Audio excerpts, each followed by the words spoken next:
Cannes is ready. The annual film festival, starting from 14th May this year, will feature restored 4K version of Manthan under Cannes Classics category.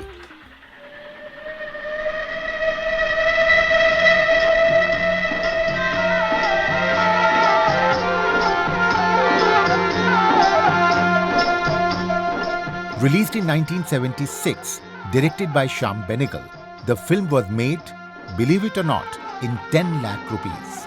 It won 3 national awards as Best Feature Film in Hindi, Best Screenplay by Vijay Tendulkar, Best Female Playback Singer Preeti Sagar.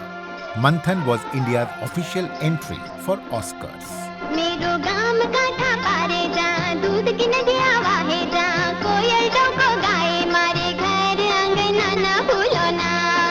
Now, you see, Manthan was unique in many ways. A, it was a crowd-funded film.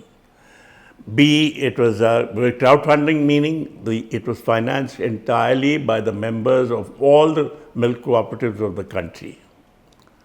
So that was number one.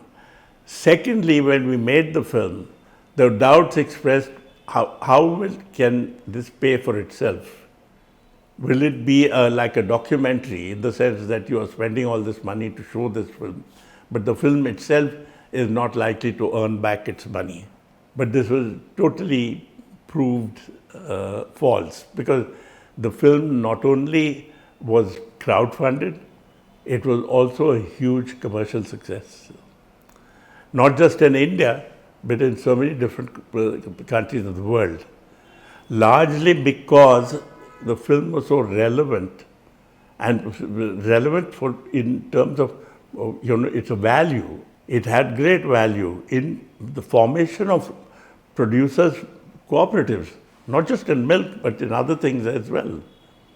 You see, and it also has another distinction, because it was shown, it was invited to be shown to the United Nations General Assembly in New York, which Dr. Kurian and I both went and presented the film and showed it there, And then, of course, several countries used that film.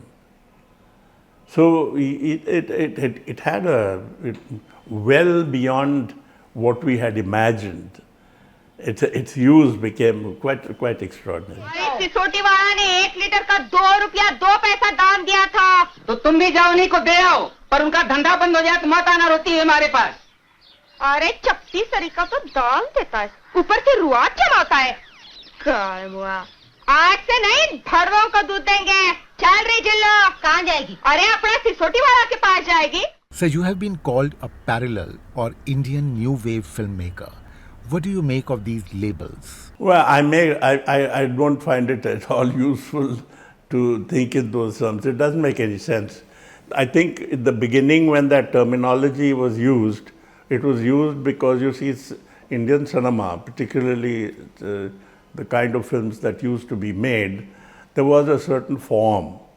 That particular form was, there was a certain kind of storytelling form, and also there was a form how music was used in films.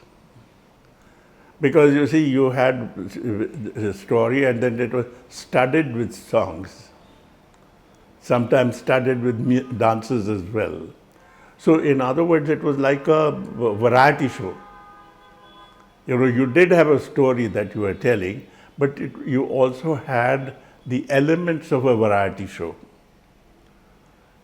So, in order that cinema should find its own way of expressing itself and not function as a variety show, became a whole tradition, a tradition on its own. And in India, I call it new cinema.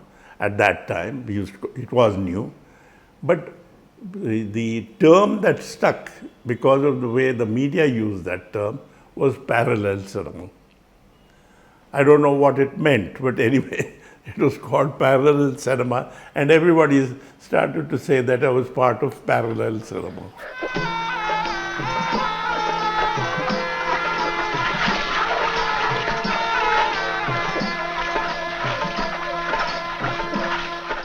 Subscribe to our YouTube channel, press the bell icon and stay entertained.